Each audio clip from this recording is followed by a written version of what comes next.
à Cap-Ouest. Je vous souhaite une bonne réunion, j'espère que vous trouverez cet espace agréable, ma foi, il est à vous.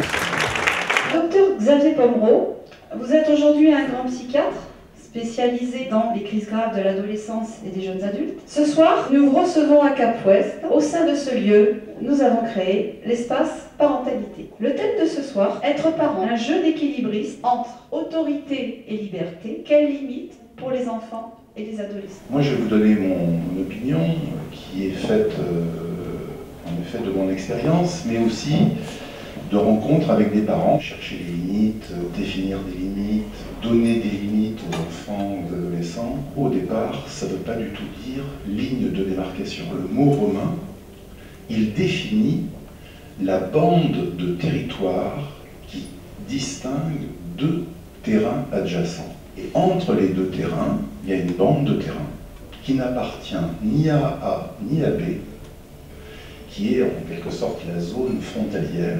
Si les deux terrains étaient collés l'un à l'autre, on aurait sans doute un monsieur A ou un monsieur B, ou les deux, qui la nuit viendraient déplacer les poteaux pour gagner 30 cm sur le voisin. Il faut se représenter qu'entre les ados et les adultes, et notamment les parents, il y a la question du terrain A et du terrain B, et il faut arriver à trouver un espace de négociation où les uns peuvent faire des revendications, mais où chacun doit préciser sa position, définir sa position, avec donc en effet les discussions. L'adolescent va maugréer, vociférer, éventuellement en partant, il va râler, il ne va pas être content, en apparence. Mais en réalité, sachez que chaque fois qu'on maintient une position ferme et juste par rapport à un adolescent, même s'il râle en surface pour le principe, il est rassuré sur le fait que ses parents lui veulent du bien. On n'est pas amis avec ses enfants, on est les parents, et en tant que parents, en charge d'eux, et donc censé leur renvoyer quelque chose qui respecte les règles et la loi. Beaucoup de parents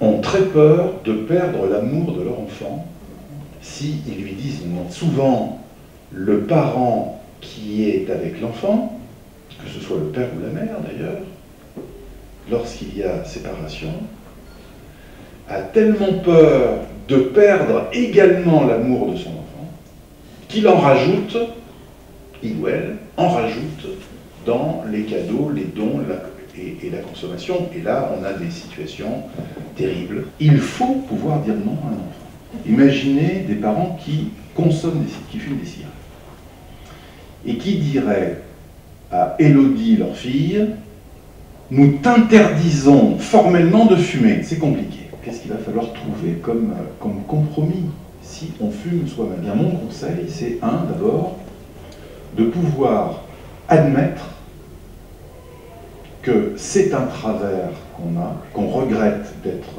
accro à cette drogue, qu'on est donc drogué, qu'on le déplore et qu'on espère bien qu'un jour on va être capable de s'arrêter. C'est-à-dire donner un message qui vient pas dire je fais semblant comme si je fumais pas, qui dit je le sais, je le regrette, je le déplore et j'espère que toi tu ne tomberas pas là-dedans parce que tu ne peux pas savoir comme c'est une drogue dont il est très difficile de se sevrer.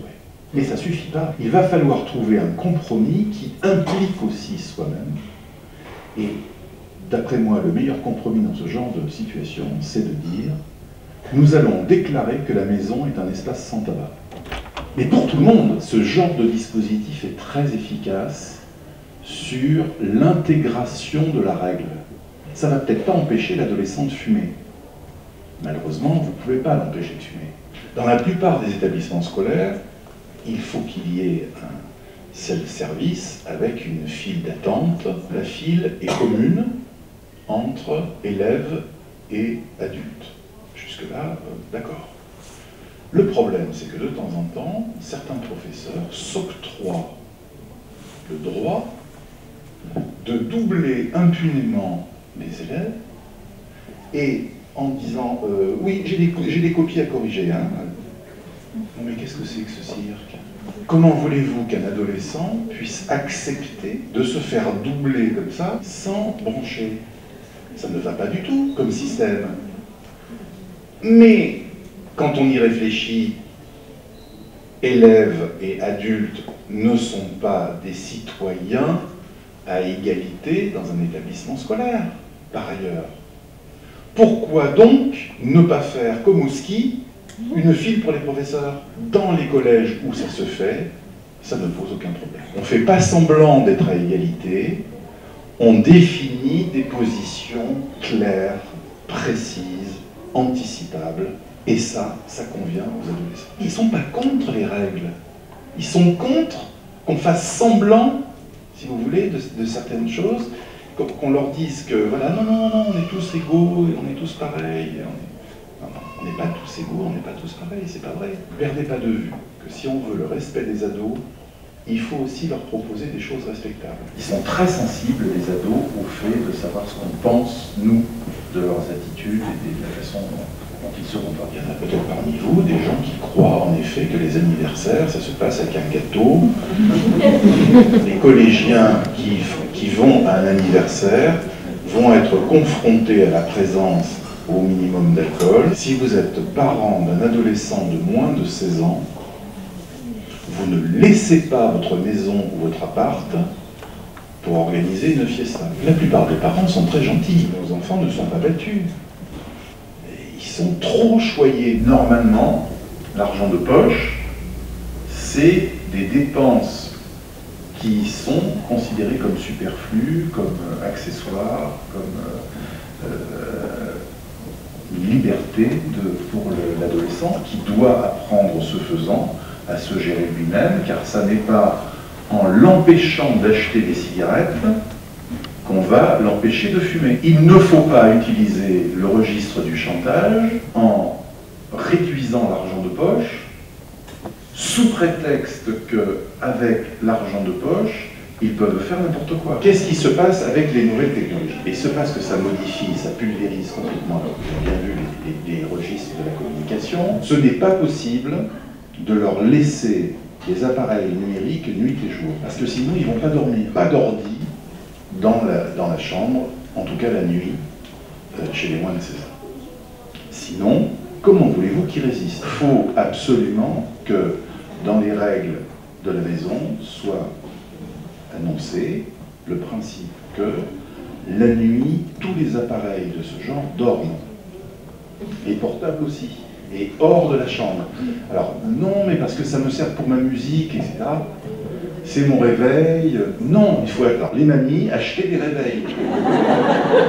Il ne faut pas être contre les nouvelles technologies. C'est comme si on était contre l'électricité, contre la machine à vapeur. Enfin, non. On ne peut pas. C'est le progrès, c'est des enfants du numérique, c'est des enfants nés avec... Mais il faut des règles très précises. Et les règles, c'est pas d'empêcher les ados d'utiliser les nouvelles technologies, c'est de faire en sorte qu'ils dorment. Les besoins pendant la phase de croissance, les besoins pour une jeune fille, c'est 8 heures normalement. Vous vous rendez compte? Ils les ont pas. Hein. Et les garçons, 7 heures. Or, la plupart des ados d'aujourd'hui, qui sont à partir de la 3e, le soir, ils ne sont pas du tout au lit avant 23 heures.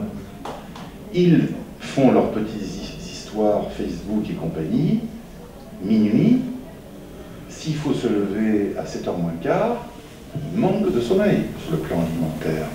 Il faut arrêter de leur donner des trucs tout faits. Il faut absolument, le plus tôt possible, leur apprendre à faire des choses de base comme la vinaigrette, cuire un steak, un œuf au plat, une omelette, des pâtes, parce que sinon ensuite ils sont des sortes d'handicapés consommateurs qui passent leur temps à n'acheter des trucs que tout fait. Ça c'est toxique à bien des endroits, bien sûr sur le plan strictement de l'hygiène alimentaire, mais pas seulement sur le plan de la manière de pouvoir devenir grand, de pouvoir se prendre en main, de se prendre en charge. Ça a une fonction socio-culturelle absolument majeure. Je veux quand même laisser la possibilité de m'interpeller. À plusieurs reprises, vous avez parlé pas avant 16 ans. Pourquoi cette limite de 16 ans? L'adolescence, Ça veut dire en train de grandir, comme on le dirait d'une plante ou d'une fleur. Donc normalement, ça devrait démarrer par la puberté. La puberté aujourd'hui dans notre société, c'est en moyenne 12 ans et demi chez les filles et 1 an de décalage chez les garçons, 13 ans et demi. Les filles, elles sont en pleine croissance entre 12 et 16 et les garçons entre 13 et 17.